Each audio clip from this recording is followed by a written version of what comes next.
મિત્રો, પિતૃપક્ષના 16 દિવસોમાંથી કોઈ પણ એક દિવસે તમારા પિતૃઓના ફોટા પર આ નાની વસ્તુ ચડાવી દેજો. મિત્રો, આ એક નાની અમથી વસ્તુ જન્મનો પિતૃદોષ દૂર કરશે અને તમે જે પણ ઈચ્છશો તે તમારા પિતૃઓ પૂરી કરશે. મિત્રો, પિતૃપક્ષને આપણા હિન્દુ સનાતન ધર્મનો એક વિશેષ તહેવાર કહી શકાય, કારણ કે પિતૃપક્ષમાં મિત્રો આપણા પિતૃઓ પોતાના લોકમાંથી પૃથ્વી પર આવે છે પોતાના પરિવારનું પાલનપોષણ કરવા અને આશીર્વાદ આપવા માટે. જી હા મિત્રો, કારણ કે આપણા શાસ્ત્રો કહે છે કે જે ઘરમાં પિતૃઓનું સન્માન થાય છે અને તેમનો આશીર્વાદ હોય છે તે ઘરમાં ક્યારેય કોઈ વસ્તુની કમી રહેતી નથી. જુઓ, પિતૃપક્ષ એક ખૂબ જ મહત્વપૂર્ણ પર્વ છે. લોકો પોતાના પિતૃઓને પ્રસન્ન કરવા માટે મોટી મોટી પૂજાઓ, હવનો અને ન જાણે કેટલાય પ્રયત્નો કરે છે. પરંતુ મિત્રો, આજના આ વિડીયોમાં હું તમને એક એવી નાની વસ્તુ વિશે જણાવવાનો છું જેને તમે તમારા પિતૃઓના ફોટા સામે મૂકી દેશો તો તમારું જીવન ધન્ય થઈ જશે. જુઓ, દરેક હિન્દુ ઘરમાં પિતૃઓનો ફોટો હોય છે. પિતૃઓના ફોટાનું પણ આપણા સનાતન ધર્મમાં ખૂબ મહત્વ છે. કહેવાય છે કે પિતૃઓનું તર્પણ કરવા, ઘરમાં તેમની હાજરીનો અનુભવ કરવા અને તેમને યાદ કરવા માટે ફોટા લગાવવામાં આવે છે. જી હા, તો જુઓ, આજે આ વિડીયોમાં હું તમને જે વસ્તુ વિશે જણાવીશ તે કોઈ લાખો કરોડોની નથી, તે તમને તમારા ઘરમાં જ મળી જશે. પરંતુ મિત્રો, આ ઉપાય જાણતા પહેલા તમારે કેટલાક વિશેષ નિયમોનું પાલન કરવું પડશે, કારણ કે નિયમો વગર આ ઉપાય ક્યારેય સફળ થઈ શકતો નથી. તેથી આ શ્રાદ્ધ પક્ષના કેટલાક વિશેષ નિયમો અને સાવચેતીઓ જાણવી તમારા માટે ખૂબ જરૂરી છે. મિત્રો, હું જાણું છું કે તમારો સમય ખૂબ કિંમતી છે, તેથી આજે હું તમારો વધુ કિંમતી સમય નહીં લઉં. વિડીયોમાં આગળ વધતા પહેલા તમે સૌ આ નાનકડા વિડીયોને લાઇક કરી દો અને કોમેન્ટ બોક્સમાં મિત્રો ઓમ પિતૃદેવતાએ નમઃ અવશ્ય લખજો. જુઓ મિત્રો, પિતૃઓને જળ, ભોગ અને તર્પણ અર્પણ કરવાનો વિધાન છે, પરંતુ કેટલીક એવી ગુપ્ત વસ્તુઓ પણ છે જે બહુ ઓછા લોકો જાણે છે. કેટલાક લોકોને ખબર હોય છે પણ તેઓ આ વાત પર વિશ્વાસ નથી કરતા. જી હા મિત્રો, કેટલીક વસ્તુઓ છે જેને પિતૃઓના ફોટા કે ભોગની પાછળ રાખવામાં આવે છે. તેનો ઉદ્દેશ્ય માત્ર દેખાડો નથી, પરંતુ આત્મિક સંપર્ક સ્થાપિત કરવાનો છે. જુઓ, ઘણીવાર આપણા પિતૃઓ સપનામાં આવે છે. તેઓ કંઈક કહેવા માંગે છે પણ ઘણીવાર કહી શકતા નથી. ઘણીવાર અડધી રાત્રે આપણી ઊંઘ પણ તૂટી જાય છે. ઘણીવાર આપણને એવું લાગે છે કે કોઈ વસ્તુ છે જે આપણને કંઈક કહેવા માંગે છે પણ કહી શકતી નથી. તો મિત્રો, આ સંકેતો આપણા પિતૃઓના હોય છે. આપણા કેટલાક પિતૃઓ એવા પણ હોય છે જેના વિશે આપણને ખબર હોતી નથી. જેમ કે માની લો કે તમારા દાદાજીના દાદાજી કોઈ પિતૃ હશે, અથવા એવા પૂર્વજો જેના વિશે આપણે જાણતા નથી, તો તેઓ પણ આપણા પિતૃઓની ગણતરીમાં જ આવે છે. તેઓ પણ આપણા પિતૃઓ જેટલું જ મહત્વ ધરાવે છે. તેથી મિત્રો, ઘણીવાર એવું થાય છે કે કેટલાક ઘરોમાં બધા પિતૃઓના ફોટા નથી હોતા. તો આજે હું તમને જે વસ્તુ જણાવીશ, જો તમે તે કરી લેશો તો તમારા જન્માંતરના પિતૃઓને શાંતિ મળશે. અને કહેવાય છે કે જો પિતૃઓને શાંતિ મળી જાય તો ઘરમાં ક્યારેય ગરીબી, કંગાળી, બરબાદી અને ઝઘડા થતા નથી. જી હા મિત્રો, આજનો વિષય તમારે અંત સુધી જોવો પડશે, કારણ કે તેમાં ભલું બીજા કોઈનું નહીં પરંતુ માત્ર અને માત્ર તમારું જ છે. ગાયને રોટલી આપવી, કૂતરાને રોટલી ખવડાવવી, પીપળામાં જળ અર્પણ કરવું, આ બધા ઉપાયો તો તમને ઘણા લોકોએ કહ્યા હશે અને તમે આ બધા ઉપાયો વિશે સરળતાથી જાણતા પણ હશો. પરંતુ મિત્રો, હું તમને જે ચમત્કારી અને સિદ્ધ વસ્તુઓ જણાવવાનો છું તે તમે આજે જ લઈને આવજો. કાળા તલ, પિતૃતર્પણનો ગુપ્ત ઉપાય. જી હા મિત્રો, પ્રાચીન કાળથી ઋષિમુનિઓના સમયથી કાળા તલને ખૂબ જ શુભ માનવામાં આવે છે. કાળા તલનો સંબંધ શનિદેવ સાથે છે, પરંતુ કાળા તલનો સૌથી વધુ સંબંધ પિતૃઓના તર્પણ સાથે છે. કાળા તલને પ્રાચીન કાળથી જ પિતૃતર્પણનું સૌથી મોટું સાધન માનવામાં આવ્યું છે. અને ગુપ્ત રીતે જ્યારે કોઈ ફોટા કે પિતૃઓના પ્રતીકની પાછળ થોડા કાળા તલ રાખવામાં આવે છે તો તેનો સંકેત એ હોય છે કે તલ આત્માની શાંતિનું માધ્યમ છે. જી હા મિત્રો, તમે પણ જ્યારે શિવલિંગ પર જતા હશો ત્યારે ભગવાન શિવને કાળા તલ અર્પણ કરતા હશો તો તમને ખબર છે કે કાળા તલ અર્પણ કરવાથી આપણા પિતૃઓને શાંતિ મળે છે. કાળા તલનો ઉપયોગ ઘણી બધી પૂજાઓમાં થાય છે. શનિદેવને પણ કાળા તલ ચડાવવામાં આવે છે. હું તમને જણાવું કે કાળા તલ શું કરે છે. તે આત્માને શાંતિ પ્રદાન કરે છે. તલમાંથી નીકળતી સૂક્ષ્મ ઉર્જાઓ પિતૃઓને સીધી આકર્ષે છે.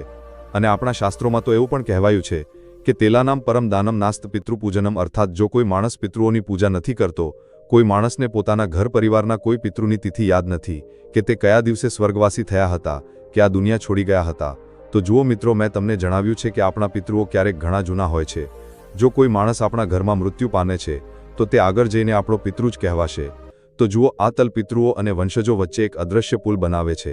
તેથી તેને ફોટાની પાછળ છુપાવીને રાખવામાં આવે છે, જેથી બહારના લોકો ન જુએ, કારણ કે આ એક અંગત વાતચીતનું માધ્યમ છે. હવે વાત કરીએ પિતૃદોષ, કારણો અને ઉપાયો. ઘણા લોકો પિતૃઓની શાંતિ માટે ગયાજી, હરિદ્વાર, ઉજ્જૈન, બનારસ જાય છે. ઘણા લોકો આજે પિતૃદોષના કારણે પરેશાન થઈ રહ્યા છે. કોઈના લગ્નમાં મુશ્કેલીઓ આવી રહી છે, કોઈને સંતાન સુખ નથી મળી રહ્યું, કોઈના પર ખૂબ દેવું વધી ગયું છે, તો કોઈ નોકરી માટે ઠોકર ખાઈ રહ્યો છે, કોઈનો વંશ નથી વધી રહ્યો અને વંશ સંપૂર્ણપણે બગડી ગયો છે. દરેક સમયે નાની નાની વસ્તુઓ માટે ઘરમાં ઝઘડા થઈ રહ્યા છે. કોઈ એકબીજા સાથે પ્રેમથી વાત નથી કરતું, માન સન્માન નથી કરતું.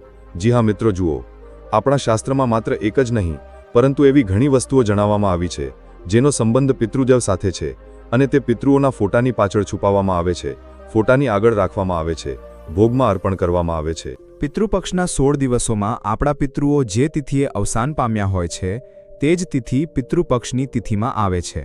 તો તે દિવસે આપણે તેમને યાદ કરીએ છીએ, તેમના નામનું ખાવાનું કાઢીએ છીએ, તેમને ભોગ લગાવીએ છીએ અને તેમનો આશીર્વાદ મેળવવા માટે તેમનું તર્પણ પણ કરીએ છીએ. મિત્રો, કહેવાય છે કે પિતૃઓના ફોટાની પાછળ આપણે એક નાનું જળપાત્ર પણ રાખવું જોઈએ. તેની પાછળનું કારણ શું છે તે હું તમને જણાવું છું. તમે જુઓ કે ઘણા લોકો સામે દીવો અને ભોગ રાખે છે, પણ ગુપ્ત રીતે પાછળ એક તાંબા કે માટીનું નાનું જળપાત્ર રાખવાની પરંપરા છે. જળ પિતૃઓ માટે આત્મિક માર્ગનું બળતણ છે, કારણ કે જળ વગર આ જીવનમાં કંઈ પણ શક્ય નથી. જળ વગર ભોજન નથી થતું અને જળ વગર જીવન પણ નથી. મિત્રો, જળને આત્માઓનો આહાર કહેવામાં આવ્યું છે, કારણ કે જો આપણે કોઈ પણ પૂજા કરી રહ્યા છીએ, કોઈ દેવી દેવતાઓને ભોગ લગાવી રહ્યા છીએ, પિતૃને ભોગ લગાવી રહ્યા છીએ, તો જુઓ, જળનું હોવું ખૂબ જરૂરી છે, કારણ કે જળ વગર કોઈ પણ ભોગ પૂર્ણ થતો નથી. જળના તરંગો પિતૃઓને સરળતાથી અહીં આવવાનો માર્ગ આપે છે, કારણ કે કહેવાય છે કે પિતૃઓ પણ ધરતીલોક પર ત્યારે જ આવે છે જ્યારે તેમના વંશજો તેમને યાદ કરે છે, તેમને બોલાવે છે, ત્યારે જ યમલોકથી પિતૃદેવને ધરતીલોક પર મોકલવામાં આવે છે. એવું પણ કહેવાય છે મિત્રો કે જે ઘરમાં પિતૃઓનું સન્માન નથી થતું, દરેક સમયે પિતૃઓને ગાળો દેવામાં આવે છે, દરેક સમયે પિતૃઓનું અપમાન કરવામાં આવે છે, તો તે ઘરમાં પિતૃદોષ તો થશે જ, પણ તે ઘરને બરબાદ થવામાં વધુ સમય નહીં લાગે. ઘણા લોકોને ટેવ હોય છે કે જ્યારે ઘરમાં ઘણીવાર ઝઘડા થાય છે, ઘરમાં ઘણીવાર નાની નાની વાતો થાય છે, ત્યારે શું કરે છે કે જૂના લોકોને યાદ કરવામાં આવે છે, તેમને અપશબ્દો બોલવામાં આવે છે કે અરે, આ તો આ દુનિયામાંથી ચાલ્યા ગયા, આના કારણે આજે મારા ઘરમાં આ થઈ રહ્યું છે, આજે મારા ઘરમાં તે થઈ રહ્યું છે. જનારા તો જતા રહે છે, પણ પાછળ વગર કારણે ઝઘડા અને ક્લેશ છોડી જાય છે. આ પ્રકારની વાતો થાય છે. લોકો નાની નાની ભૂલો માટે પોતાના પિતૃઓને દોષ આપવા લાગે છે, પરંતુ તેઓ આ વસ્તુ નથી સમજતા કે જો તેઓ તેમનાથી પ્રસન્ન થશે, તમે તેમનું સન્માન કરશો, તેમને ભોગ લગાવશો, તેમની પૂજાપાઠ અને તર્પણ કરશો, તો તેમનો આશીર્વાદ તમને એમ જ મળી જશે. પરંતુ જો તમે તેમનું અપમાન કરશો, તો જુઓ, પિતૃદોષ સામાન્ય દોષ નથી. એકવાર શનિદોષને ઠીક કરી શકાય છે, ગ્રહદોષને ઠીક કરી શકાય છે, કાલસર્પ દોષને પણ ઠીક કરી શકાય છે, પરંતુ પિતૃદોષ આ માત્ર એક દોષ નથી. તેનો સીધો અર્થ એ છે કે આપણા પિતૃઓ આપણાથી નારાજ છે અને પિતૃઓને પ્રસન્ન કરવા માટે આપણે ઘણા પ્રયત્નો કરવા પડે છે. ઘણા લોકોને એવું લાગે છે કે અરે, તે તો આપણા પિતૃદેવ છે, આપણા પિતા સમાન છે, તે તો જલ્દી માની જશે અને આપણે જેવું ઈચ્છીએ છીએ તેવું આપણને મળી જશે, પરંતુ આ વસ્તુ સાચી નથી. પિતૃદેવ પણ આપણાથી ઘણા વર્ષો મોટા હોય છે, કારણ કે તેઓ આપણાથી વડીલ હોય છે. જો આપણાથી નારાજ હશે તો પણ તેમનો આશીર્વાદ આપણને મળી જશે. પરંતુ જુઓ, કોઈ માણસને જો તમે વારંવાર તકલીફ આપશો, કોઈ માણસને વારંવાર ઠેસ પહોંચાડશો, જ્યારે તે માણસ આ દુનિયામાં છે જ નહીં, તો તે માણસને કેટલું ખરાબ લાગશે. મિત્રો, હંમેશા ધ્યાન રાખજો કે જે માણસ આ દુનિયામાં નથી, ઓછામાં ઓછું તેના માટે તો તમારે ખરાબ અને અપશબ્દો નથી બોલવાના. એક ગુપ્ત માન્યતા છે કે જ્યારે પિતૃઓનું તર્પણ કરવામાં આવે છે, શ્રાદ્ધ કરવામાં આવે છે, પિતૃઓને ભોગ લગાવવામાં આવે છે, તેમાં બે વસ્તુઓ સૌથી આગળ અને પ્રથમ રાખવામાં આવે છે.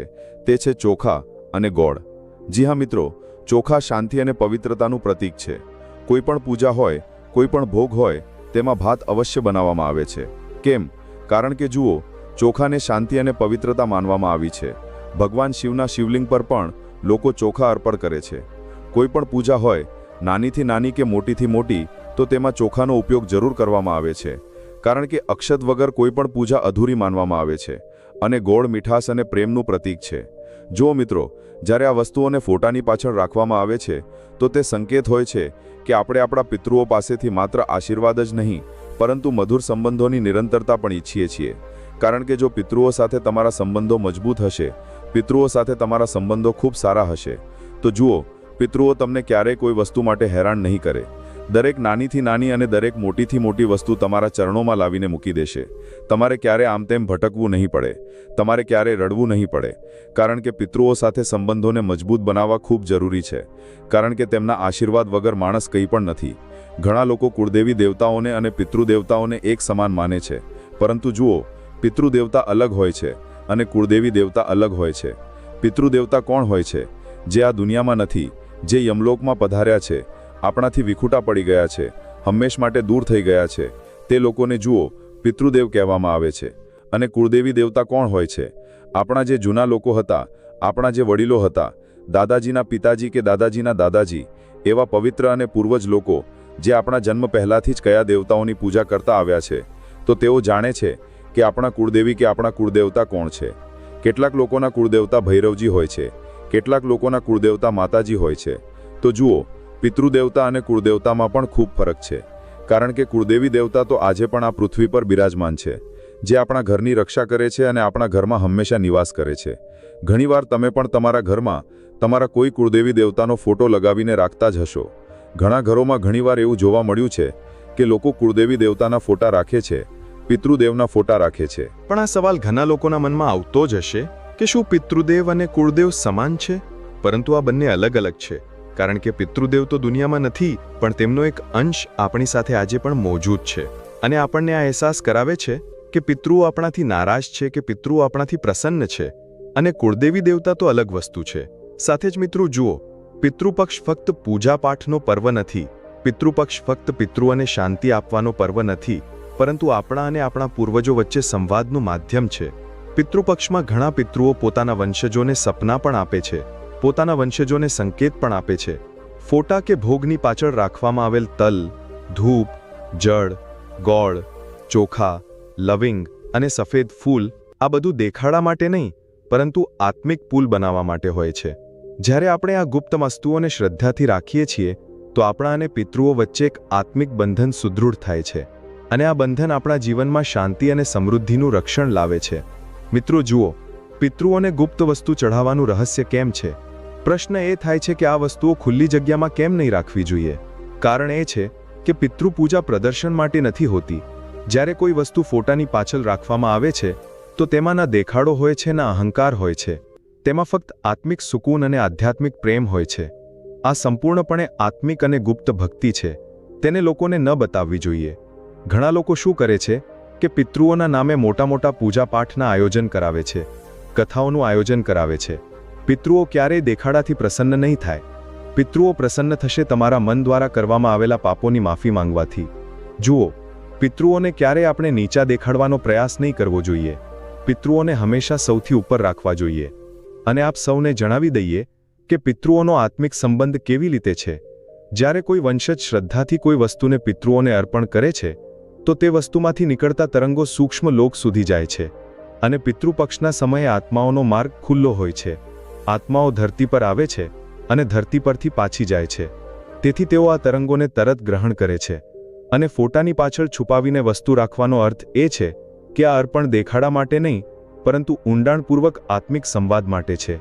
પિતૃભોગની પાછળ સફેદ ફૂલ પણ રાખવું ખૂબ મહત્વ ધરાવે છે. ઘણીવાર લોકો પિતૃઓને માળા પહેરાવે છે, પિતૃઓને કંઠી પહેરાવે છે, પણ એક ગુપ્ત રીત છે કે ભોગની થાળીની પાછળ કે ફોટાની પાછળ હંમેશા સફેદ ફૂલ છુપાવીને રાખવું જોઈએ. સફેદ ફૂલ શાંતિ અને મોક્ષનું પ્રતીક છે. આ સંકેત છે કે આપણે પિતૃઓની આત્માને પરમધામ તરફ આગળ વધતા જોવા ઈચ્છીએ છીએ. આપણે નથી ઈચ્છતા કે આપણા પિતૃઓની આત્મા આમ તેમ ભટકતી રહે. આપણે નથી ઈચ્છતા કે પિતૃઓની આત્માને કષ્ટ થાય, પિતૃઓની આત્માને તકલીફ થાય. દરેક માણસ શું ઈચ્છે છે કે પિતૃઓને જલ્દીથી મોક્ષની પ્રાપ્તિ થાય, આત્માને પરમધામ તરફ આગળ વધવામાં મદદ મળે, જેથી પિતૃઓ પર આપણું જે પણ દેવું હોય તે પૂરું થઈ જાય. જુઓ, ઘણીવાર માણસ પર પિતૃઓનું દેવું પણ હોય છે, અને જ્યારે વંશજ તે દેવાનું જલ્દીથી જલ્દી પુણ્ય નથી કરતો, તો તે દેવું વધતું જાય છે. મિત્રો, પિતૃ અને અગ્નિનું રહસ્ય પણ ખૂબ મહત્વપૂર્ણ જણાવવામાં આવ્યું છે. કેટલીક પરંપરાઓમાં પિતૃઓના દીવાની પાછળ 1 કે 2 લવિંગ રાખવામાં આવે છે, અને લવિંગમાં સૂક્ષ્મ સુગંધિત શક્તિ હોય છે. આ શક્તિ અદૃશ્ય આત્માઓને આકર્ષે છે, કારણ કે આત્માઓ ક્યારેય દેખાતી નથી, તે અદૃશ્ય હોય છે. અને પિતૃપક્ષમાં તો પિતૃઓની આત્માઓ જ આપણા ઘરની આસપાસ ફરે છે, અથવા આપણા ઘરમાં ફરે છે, છત પર ફરે છે, કોઈ રૂમમાં ફરે છે. મિત્રો, જ્યારે દીવાની પાછળ લવિંગ રાખવામાં આવે છે તો લવિંગનું કંપન આત્મિક લોક સુધી પહોંચે છે. અને સાથે જ જણાવી દઈએ કે પિતૃની પાછળ આપણે હરિયાળી ધૂપ, દુર્વા ઘાસ રાખવાની પણ માન્યતા જણાવવામાં આવી છે. તમે જોયું હશે કે શ્રાદ્ધ કે તર્પણમાં દુર્વા ઘાસનો ઉપયોગ થાય છે. આ ઘાસ ગણેશ પૂજનમાં પણ અનિવાર્ય છે. પરંતુ આ એક ગુપ્ત પરંપરા છે કે પિતૃઓના ભોગની થાળીની પાછળ 1-2 દુર્વાની ડાળીઓ મૂકી દેવામાં આવે છે. કેમ? કારણ કે દુર્વાનો અર્થ અમરતા અને નિરંતરતા છે. દુર્વા હંમેશા વધતી રહે છે. જે ઘરમાં દુર્વા ઘાસથી પિતૃઓને યાદ કરવામાં આવે છે ત્યાં વંશનું મૂળ ક્યારેય સુકાતું નથી. ખૂબ ઊંડી વાત છે મિત્રો, કે ઘણીવાર વંશો વચ્ચે ઝઘડા અને ક્લેશ થાય છે. તો ધ્યાન રાખજો કે જે ઘરમાં દુર્વાથી પિતૃઓને યાદ કરવામાં આવે છે ત્યાં વંશનું મૂળ ક્યારેય સુકાતું નથી. કારણ કે દુર્વાનો લીલો રંગ પિતૃઓને આ સંકેત આપે છે અને આ સંદેશ આપે છે કે તેમની વંશજ પેઢી હજુ પણ જીવિત છે અને પ્રગતિશીલ છે. તો મિત્રો, આજે આ વિડીયોમાં અમે તમારા માટે જે ઉપાયો લઈને આવ્યા હતા તે ઉપાયો સામાન્ય ન હતા. તે ઉપાયો તમારે સાચા મનથી અને સાચી શ્રદ્ધાથી કરવાના છે. અને જો તમારા મનમાં પિતૃપક્ષને લઈને કોઈ પણ સવાલ હોય, તમારા જીવનમાં કોઈ પણ સમસ્યા હોય, તો તમે અમને કોમેન્ટ બોક્સમાં લખીને અવશ્ય જણાવજો.